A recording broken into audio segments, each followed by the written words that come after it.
दिन संबंधी व्रत। अग्निदेव कहते हैं, वशिष्ठ, अब मैं दिवस संबंधी व्रतों का वर्णन करता हूं। सबसे पहले धेनु व्रत के विषय में बतलाता हूं। जो मनुष्य विपुल स्वर्ण राशि के साथ उभयमुखी गौ का दान करता है और 1 दिन तक पयोव्रत का आचरण करता है, वो परम पद को प्राप्त होता है। स्वर्णमय कल्प वृक्ष का दान देकर 3 दिन तक पयोव्रत करने वाला ब्रह्मपद को प्राप्त कर लेता है। इसे कल्प वृक्ष व्रत कहा गया है। 20 पल से अधिक स्वर्ण की पृथ्वी का निर्माण करा के दान दें और 1 दिन पयोव्रत का अनुष्ठान करें। केवल दिन में व्रत रखने से मनुष्य रुद्रलोक को प्राप्त होता है। जो प्रत्येक पक्ष की 3 रात्रियों में एक भूत व्रत रखता है, वो दिन में निराहार रहकर त्रिरात्र व्रत करने वाला मनुष्य विपुल धन प्राप्त करता है। प्रत्येक मास में 3 एक भुक्त नक्त वाला व्रत करने वाला गणपति के सायुज्य को प्राप्त होता है। जो भगवान जनार्दन के उपदेश से त्रिरात्र व्रत का अनुष्ठान करता है, वो अपने 100 कुलों के साथ भगवान श्री हरि के वैकुंठ धाम को जाता है। व्रतानुरागी मनुष्य मार्गशीर्ष के शुक्ल पक्ष की नवमी से विधि पूर्वक त्रिरात्र व्रत प्रारंभ करे। नमो भगवते वासुदेवाय मंत्र का 1000 अथवा 100 बार जप करे। अष्टमी को 1 भुक्त दिन में 1 बार भोजन करना। व्रत और नवमी, दशमी, एकादशी को उपवास करें। द्वादशी को भगवान श्री विष्णु का पूजन करें। यह व्रत कार्तिक में करना चाहिए। व्रत की समाप्ति पर ब्राह्मणों को भोजन करा के उन्हें वस्त्र, शय्या, आसन, छत्र, यज्ञोपवीत और पात्र दान करें। देते समय ब्राह्मणों से यह प्रार्थना करें, इस दुष्कर व्रत के अनुष्ठान में मेरे द्वारा जो त्रुटि हुई हो, आप लोगों की आज्ञा से वो परिपूर्ण हो जाए। ये त्रिरात्र व्रत न करने वाला इस लोक में भोगों का उपभोग करके मृत्यु के पश्चात भगवान श्री विष्णु के सानिध्य को प्राप्त करता है। अब मैं भोग और मोक्ष प्रदान करने वाले कार्तिक व्रत के विषय में कहता हूँ। दशमी को पंचगव्य का प्राशन करके एकादशी को उपवास करें। इस व्रत के पालन में कार्तिक के शुक्ल पक्ष की द्वादशी को श्री विष्णु का पूजन करने वाला मनुष्य विमानचारी देवता होता है।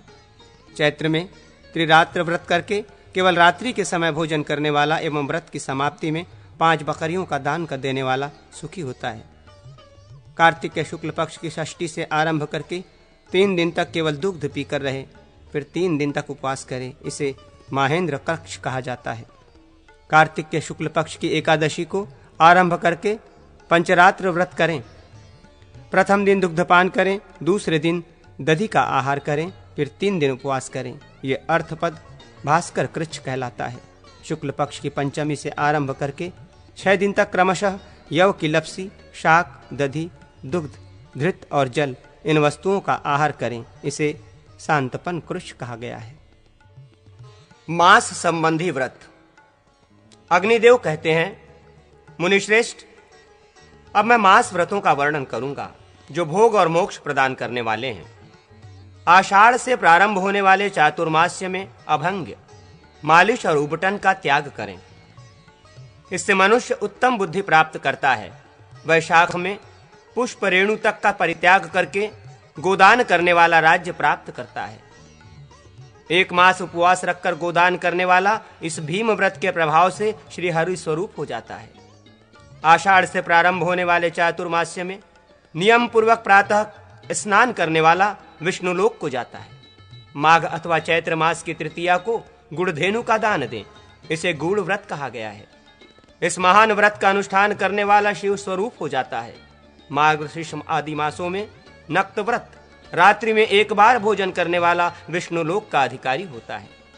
एक भुक्त व्रत का पालन करने वाला उसी प्रकार पृथक रूप से द्वादशी व्रत का भी पालन करे। फल व्रत करने वाला चातुर्मास्य में फलों का त्याग करके उसका दान करे। श्रावण से प्रारंभ होने वाले चातुर्मास्य में व्रतों के अनुष्ठान से व्रतकर्ता सब कुछ प्राप्त कर लेता है। चातुर्मास्य व्रतों का इस प्रकार विधान करें। आषाढ़ के शुक्ल पक्ष की एकादशी को उपवास रखें। प्रायः आषाढ़ में प्राप्त होने वाली कर्क संक्रांति में श्री हरि का पूजन करें और कहें, भगवान, मैंने आपके सम्मुख ये व्रत ग्रहण किया है। केशव, आपकी प्रसन्नता से इसकी निर्विघ्न सिद्धि हो। देवाधिदेव जनार्दन, यदि इस व्रत के ग्रहण के अनंतर इसकी अपूर्णता में मेरी मृत्यु हो जाए तो आपकी कृपा प्रसाद से व्रत संपूर्ण हो। व्रत करने वाला द्विज, मांस आदि निषिद्ध वस्तुओं को और तेल का त्याग करके श्री हरि का यजन करे। एक दिन के अंतर से उपवास रखकर त्रिरात्र व्रत करने वाला विष्णुलोक को प्राप्त होता है। चांद्रायण व्रत करने वाला विष्णुलोक का और मौन व्रत करने वाला मोक्ष का अधिकारी होता है। प्राजापत्य व्रत करने वाला स्वर्गलोक को जाता है। सत्तु और यव का भक्षण करके, दुग्ध आदि का आहार करके तथा पंचगव्य एवं जल पीकर कृच्छ व्रतों का अनुष्ठान करने वाला स्वर्ग को प्राप्त होता है। शाक, मूल और फल के आहार पूर्वक कृच्छ व्रत करने वाला मनुष्य वैकुंठ को जाता है। मांस और रस का परित्याग करके जौ का भोजन करने वाला श्री हरि के सानिध्य को प्राप्त करता है। अब मैं कौमुद व्रत का वर्णन करूंगा। आश्विन के शुक्ल पक्ष की एकादशी को उपवास रखें। द्वादशी को श्री विष्णु के अंगों में चंदनादि का अनुलेपन करके कमल और उत्पल आदि व पुष्पों से उनका पूजन करें। तदनंतर तिल तैल से परिपूर्ण दीपक और धृत सिद्ध पकवान का नैवेद्य समर्पित करें। श्री विष्णु को मालती पुष्पों की माला भी निवेदन करें। ओम नमो वासुदेवाय, इस मंत्र से व्रत का विसर्जन करें। इस प्रकार कौमुद व्रत का अनुष्ठान करने वाला धर्म, अर्थ, काम और मोक्ष चारों पुरुषार्थों को हस्तगत कर लेता है। मासोपवास व्रत करने वाला श्री विष्णु का पूजन करके सब कुछ प्राप्त कर लेता है। ऋतु, वर्ष, मास, संक्रांति आदि विभिन्न व्रतों का वर्णन। अग्निदेव कहते हैं, वशिष्ठ, अब मैं आपके सम्मुख ऋतु संबंधी व्रतों का वर्णन करता हूँ, जो भोग और मोक्ष को सुलभ करने वाले हैं। जो वर्षा, शरद, हेमंत और शिशिर ऋतु में ईंधन का दान करता है एवं व्रतांत में धृतधेनु का दान करता है, वो अग्निव्रत का पालन करने वाला मनुष्य दूसरे जन्म में ब्राह्मण होता है। जो 1 मास तक संध्या के समय मौन रहकर मासांत में ब्राह्मण को धृतकुंभ, तिल, घंटा और वस्त्र देता है, वो सारस्वत व्रत करने वाला मनुष्य सुख का उपभोग करता है। 1 वर्ष तक पंचामृत से स्नान करके गोदान करने वाला राजा होता है। चैत्र की एकादशी को नक्तभुक्त व्रत करके चैत्र के समाप्त होने पर विष्णु भक्त ब्राह्मण को स्वर्णमयी विष्णु प्रतिमा का दान करे। इस विष्णु संबंधी उत्तम व्रत का पालन करने वाला विष्णु पद को प्राप्त करता है। 1 वर्ष तक खीर का भोजन करके गोयुग्म का दान करने वाला इस देवी व्रत के पालन के प्रभाव से श्री संपन्न होता है। जो 1 वर्ष तक पितृदेवों को समर्पित करके भोजन करता है, वो राज्य को प्राप्त करता है। ये वर्ष संबंधी व्रत कहे गए हैं। अब मैं संक्रांति संबंधी व्रतों का वर्णन करता हूँ। मनुष्य संक्रांति की रात्रि को जागरण करने से स्वर्गलोक को प्राप्त होता है। जब संक्रांति अमावस्या तिथि में हो तो शिव और सूर्य का पूजन करने से स्वर्ग की प्राप्ति होती है। उत्तरायण संबंधिनी मकर संक्रांति में प्रातः काल स्नान करके भगवान श्री केशव की अर्चना करनी चाहिए। उद्यापन में 32 पल स्वर्ण का दान देकर वो संपूर्ण पापों से मुक्त हो जाता है। विषो आदि योगों में भगवान श्री हरि को धृत मिश्रित दुग्ध आदि से स्नान करा के मनुष्य सब कुछ प्राप्त कर लेता है।